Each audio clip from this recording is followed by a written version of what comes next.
जगदम्बा की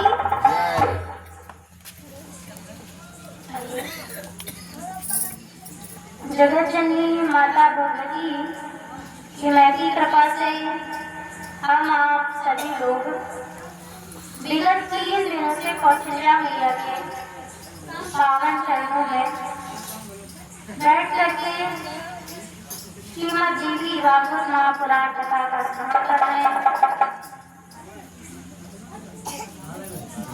आज की कथा में हम चर्चा करेंगे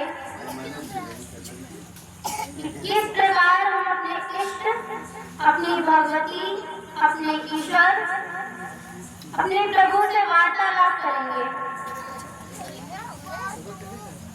हमारे ऋषि मुनियों द्वारा बनाए उस बीज के बारे में जानेंगे जिस एक बीज को बोने मात्र से हमें 24 अलग अलग फलों की प्राप्ति होती है। एक बीज बोने मात्र से हमें 24 अलग अलग फलों की प्राप्ति होती है। अर्थात उस बीज मंत्र के जब से हमें 24 देवी देवताओं की उपासना का फल एक साथ प्राप्त होता है।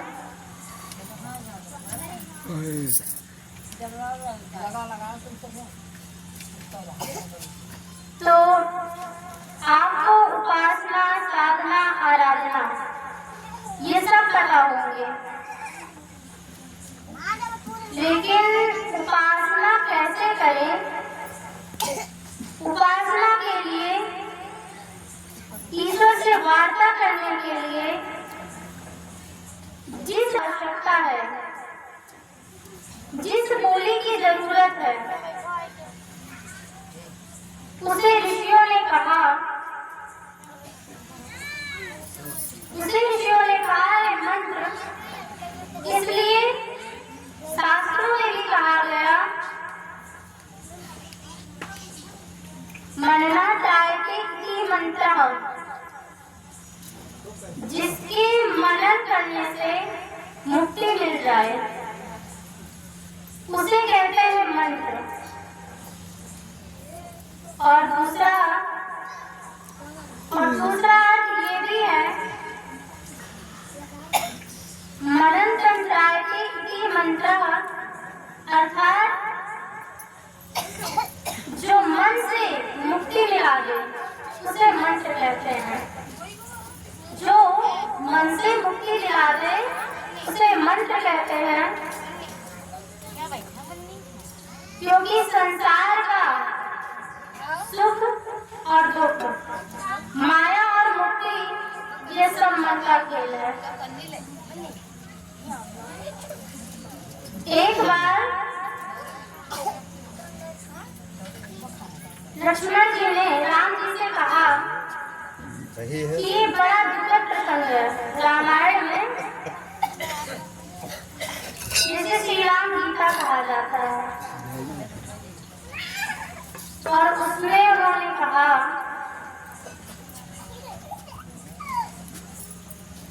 हे प्रभु ये माया क्या है? लक्ष्मण जी ने राम जी से पूछा कि प्रभु ये माया क्या है?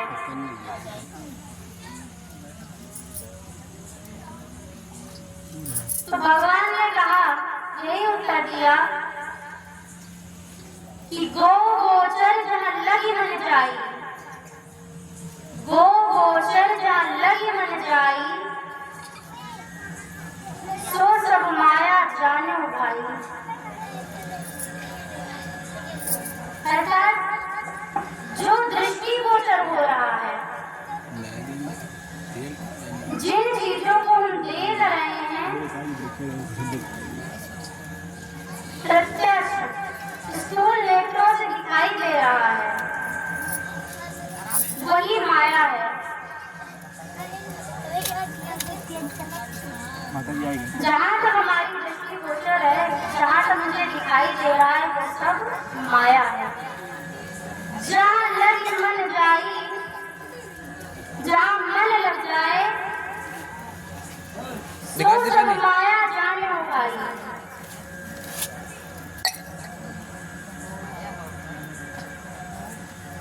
सबको माया है, मन की दृष्टि माया है, और इस मानसिक सृष्टि को नष्ट करना ही मुक्ति है। तो मंत्र क्या करता है? मनन जायते इति मंत्र,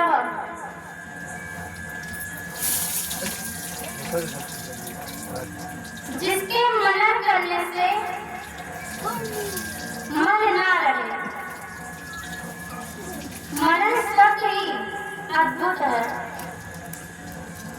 मनन जहाँ मन ना रहे, जब मन के पार हम जाते हैं, उसी को मनन कहा जाता है। और मन से जो मुक्ति दिलाए, उसे मंत्र कहते हैं। और ये भी कहा जाता है कि यंत्र और मंत्र, जल और मन, जल और मन का स्वभाव एक जैसा होता है। दोनों का स्वभाव कैसा है? दोनों का स्वभाव कैसा होता है? छोड़ दें तो गिर जाएंगे। इसी प्रकार मन को भी छोड़ दें तो जिधर छोड़ेंगे उधर ही गिरेगा। और ठीक जल का भी स्वभाव यही है। ऐसा ही होता है कि जल को भी जिधर छोड़ दो उधर ही गिरेगा। तो दोनों के लिए ऋषियों ने कहा कि जल से हम जल को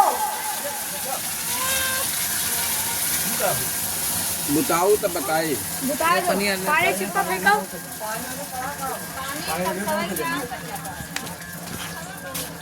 पंखा कौन सा था?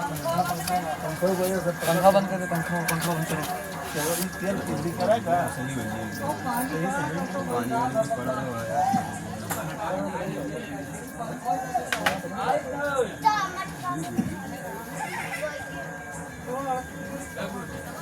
धीम होएगा।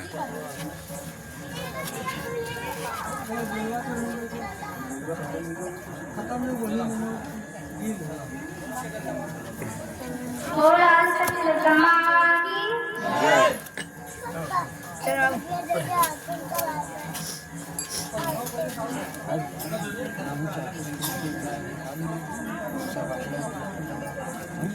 न है बता दिन जा। कहा गया कि मन को अगर जिधर छोड़ेंगे उधर ही गिरेगा।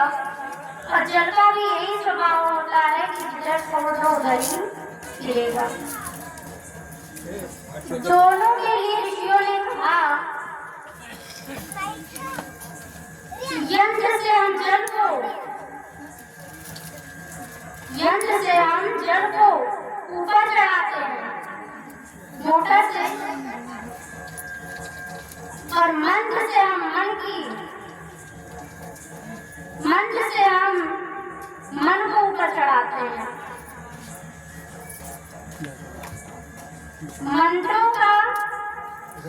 मंत्रों का भी ज्ञान बड़ा अद्भुत है।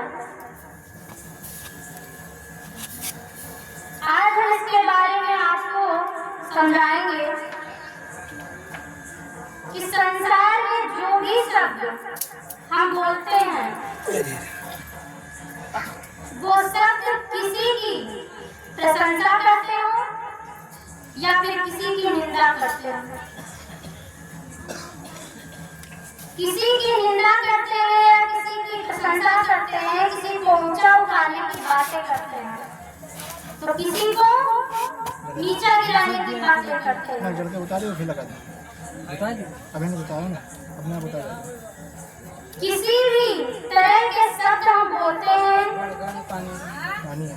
या हम गाली देते हैं, इस संसार में शब्द नष्ट नहीं होता।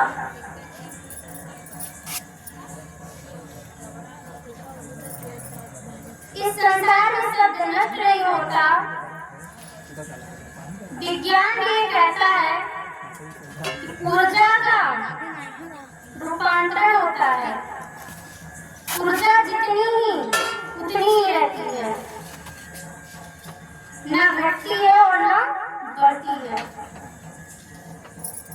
अर्थात ऊर्जा का मतलब में अगर कहेंगे तो शक्ति, और शक्ति भी, और शक्ति कभी कम नहीं होती। जैसे ऊर्जा कभी कम नहीं होती, उसी प्रकार शक्ति भी कभी कम नहीं होती। अर्थात परमात्मा घटता बढ़ता नहीं है। वही शक्ति बीच में याद आ गई। लोग कहते हैं कि देवी देवता के कितने, देवी देवता की इतनी देवी देवता कहाँ से आ गए। ठीक है, हमारे संस्कृति में, हमारे धर्म में 33 कोटि देवी देवताओं का प्रधान है। देवताओं का अपना अस्तित्व है, उनका प्रभाव है, उनकी कृपा है। लेकिन अगर इस रूप में समझें कि ईश्वर शक्तियों का पुंज है, परमात्मा स्वयं शक्ति है, स्वयं ऊर्जा है। कहते हैं ऊर्जा की शक्ति की अभिव्यक्ति की प्रत्यक्ष ईश्वर है। जो ऊर्जा की शक्ति है वही प्रत्यक्ष ईश्वर है। अभिव्यक्ति की प्रत्यक्षा ईश्वर कहते हैं। जब शक्ति से विचार और विवेक का निर्माण होता है तो हम उसे गणपति का नाम लेते हैं।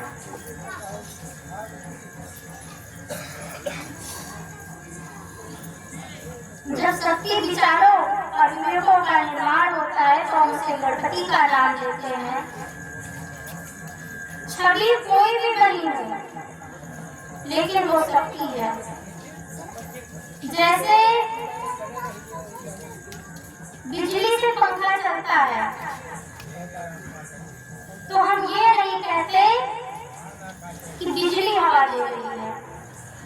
बिजली से पंखा चलता है, लेकिन हम ये नहीं कहते कि बिजली हवा दे रही है। हम क्या कहते हैं कि पंखा हवा दे रहा है।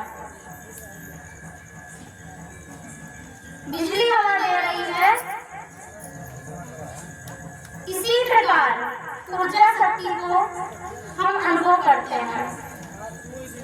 वो अपने भाव के साथ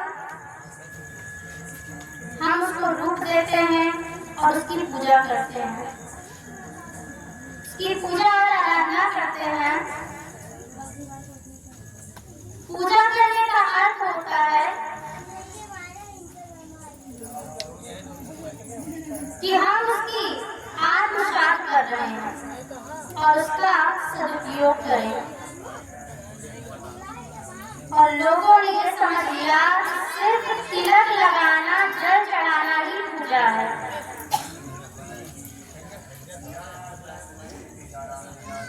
तो अगर हम विवेक का सदुपयोग नहीं कर रहे हैं, विवेक को निर्णय नहीं लेते हैं, तो गणपति के पुजारी हम नहीं हैं। अगर विवेक को निर्णय लेते हैं तो हम गणपति के पुजारी हैं।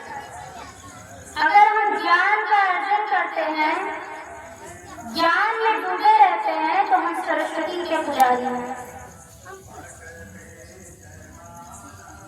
अगर शक्ति का हम सही उपयोग करते हैं, जरूरतमंदों का सहयोग करते हैं,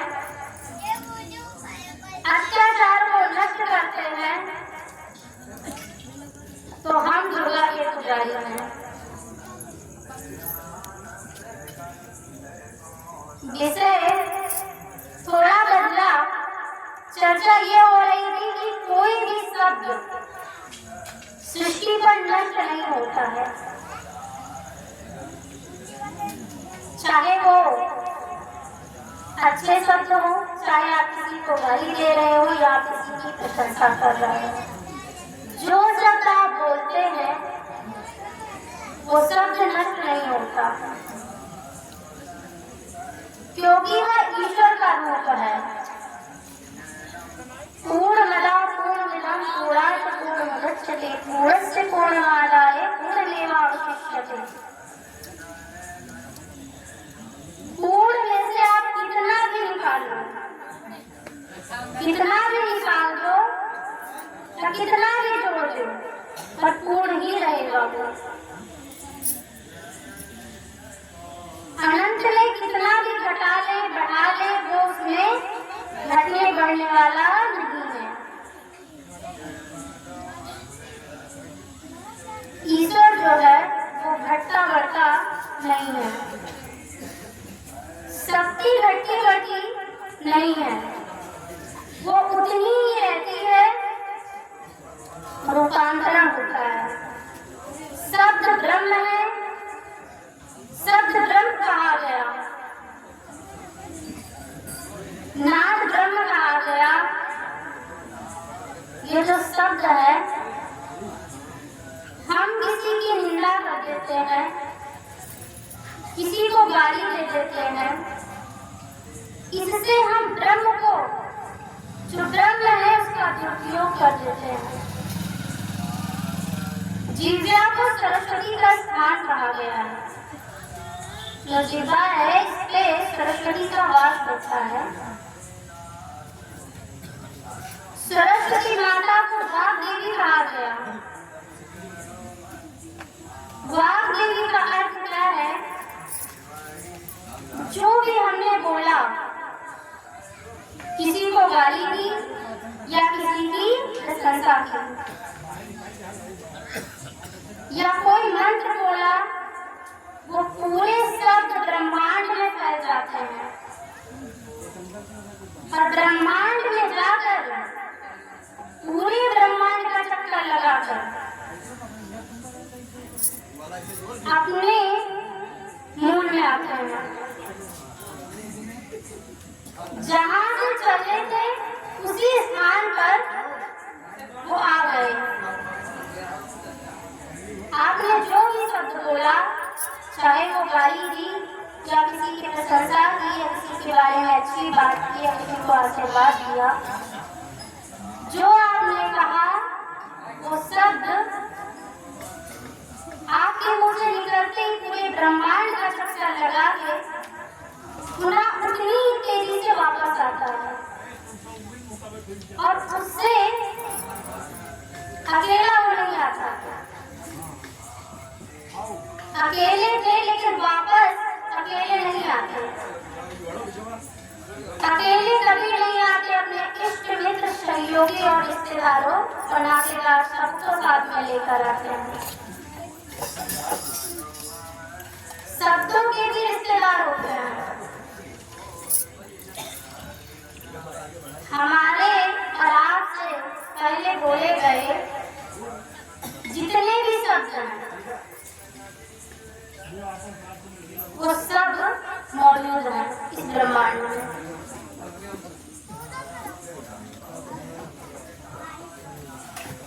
और वही रिश्तेदार हैं।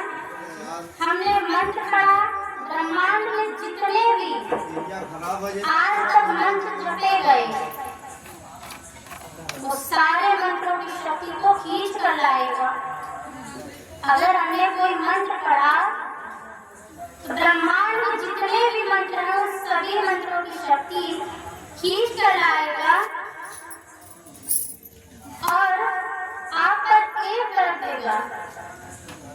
करके आपके ऊपर पटक देगा। आपका बोला हुआ एक मंत्र अनंत शक्ति ले करके आपके ऊपर आता है और आप अनंत शक्तियों के मालिक बन जाते हैं। आपकी एक प्रशंसा का शब्द दुनिया के सभी प्रशंसकों के शब्दों को आपके ऊपर खिला करके अर्पित कर देता है। अगर आप किसी एक की प्रशंसा करते हैं तो दुनिया में जितनी भी प्रशंसा होती है वो सभी आपके ऊपर आकर के अर्पित कर देता है और जगह के लिए आपकी तरफ सकारात्मक तरंगें आने लगती हैं। दुनिया आपकी प्रशंसा करने लगती है। आपने किसी एक की प्रशंसा की और दुनिया आपकी प्रशंसा करने लगती है। अगर हमने किसी की निंदा किया तो वापस आप अधिक निंदा के पात्र बनेंगे। अगर हम सोचते भी हैं कि अच्छा तो हमारी सोच ब्रह्मांड में जाकर अच्छे तरंगों को लेकर आती है हमारी तरफ, अगर हम बुरा सोचते हैं तो बुरे तरंगों को लेकर आती है। शब्द की तरह दृष्टि भी नष्ट नहीं होती। जैसे आपके बोले शब्द नहीं नष्ट होते उसी प्रकार दृष्टि भी कभी नष्ट नहीं होती।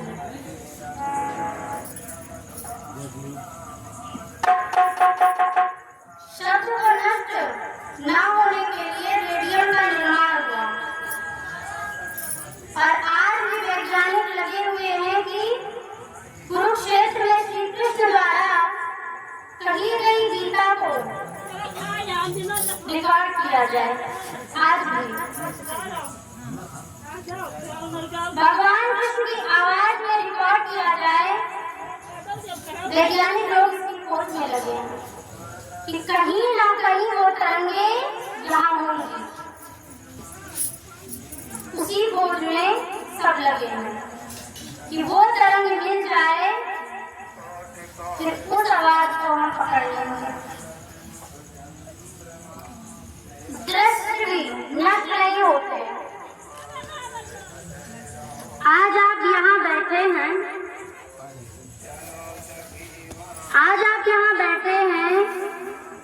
कोई भी दृढ़ दृष्टा बता सकता है कि 2-4 साल बाद कि आप कहाँ पर और किस जगह पे बैठे थे। आज आप यहाँ पर बैठे हैं, पर कोई भी दृष्टा तो बता सकता है कि 2-4 साल बाद आप कहाँ पर बैठे थे। संत लोग अपना आसन लेकर क्यों चलते हैं? क्योंकि हर जगह पहले से ही कोई ना कोई बैठा रहता है, इसीलिए अपने आसन पर वे खुद बैठते हैं। जब मन नहीं रहता तो अमन हो जाता है। जब तक मन की लड़ाई है, मन में तूफान है, अमन आएगा कहाँ से? आकांक्षाओं से भरे भीतर तक, लड़ाई से बाहर, लड़ाई है बाहर नहीं। संघर्ष बाहर नहीं, परेशानियां बाहर नहीं, दुख बाहर नहीं है, सब भीतर है। लड़ना बाहर की शत्रुओं से नहीं, परिस्थितियों को बदलने की कोशिश बेकार है। हम मन स्थिति बदले, भीतर युद्ध जीत लिया। अगर हमने अपना मन और स्थिति बदला तो भीतर का मन जीत लिया। तो मन को साध लिया, दिशा दे दी, तो समझो कि संसार का युद्ध आपने जीत लिया। किसी ने लिखा है कि संग्राम जिंदगी है, लड़ना से पड़ेगा। संग्राम जिंदगी है, लड़ना से पड़ेगा। लड़ नहीं सकेगा वो आगे नहीं बढ़ेगा। जो लड़ नहीं सकेगा वो आगे नहीं बढ़ेगा। अब बोलिए लड़ना किससे है? तो बोले आओ लड़े स्वयं से, आओ लड़े स्वयं से, कि आओ लड़े स्वयं से। कलशों से, कलमशों से, रोगों से, वासना से, भोगों के राक्षसों से। कुंदन वही बनेगा जो आग में जलेगा। कुंदन वही बनेगा जो आग में जलेगा। जो लड़ नहीं सकेगा आगे नहीं बढ़ेगा। संघर्ष की कहानी राणा शिवा भगत सिंह। संघर्ष की कहानी राणा भगत सिंह, झांसी की वीर रानी। कोई भी कायरों का इतिहास तू पढ़ेगा, कोई भी कायरों का इतिहास तू पढ़ेगा। जो लड़ नहीं सकेगा आगे नहीं बढ़ेगा। और लड़ना किससे है? अपने आप से, अपनी वासना से, अपने रोगों से। और हम आज आपको लड़ने का अस्त्र दे रहे हैं कि कैसे लड़ेंगे। हथियार कौन सा चाहिए उसके लिए? उसके लिए मंत्र है। और मंत्रों में मंत्र क्या है? मंत्रों में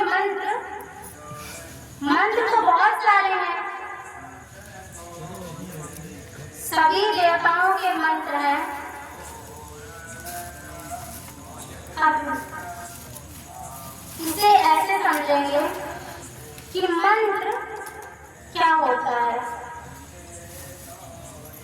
आपने सुना होगा बीज मंत्र। बीज मंत्र, अब आप लोग सोच रहे होंगे कि ये क्या है। कोई भी मंत्र बिना बीज के नहीं होता है। सारे मंत्रों में एक बीज होता है। सारे मंत्रों में एक बीज होता है। अब बीज मंत्र क्या है? अब बीज मंत्र क्या है? तो एक आम का फल है और उसका एक बीज लिया, हमने और उसे बो लिया। एक जो आम है, आम का जो फल है उसका एक बीज हमने लिया और बो दिया। आम खाने का मन, अगर आम खाने का मन है, अगर सिर्फ ठीक से सिंचित कर दिया, ठीक से उसका ख्याल रखा, उसकी परवरिश की, तो कुछ समय बाद वह वृक्ष बनेगा और हमें फल देगा।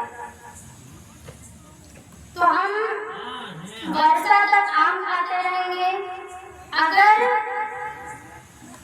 हम एक बबूल का बीज बोएंगे,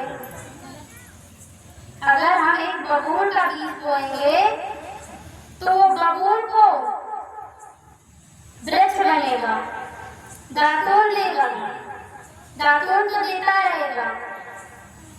एक इमली का बीज अगर बोएंगे तो वो मुझे इमली देती रहेगी।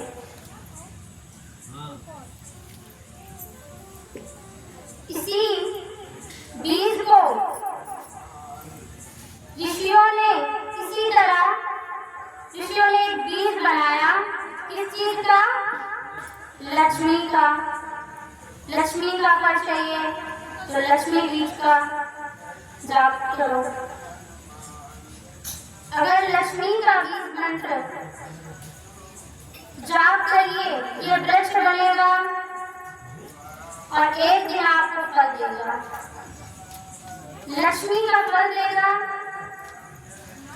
विवेक का फल चाहिए तो गणपति बीज मंत्र का जप करिए, वो आपको गणपति का फल देगा। इसी प्रकार शक्ति अगर आपको चाहिए तो शक्ति आप दुर्गा मंत्र का जाप करिए। और वृंदावन बिहारी लाल की चलिए आइए एक प्यारा सा भजन सोचते हैं।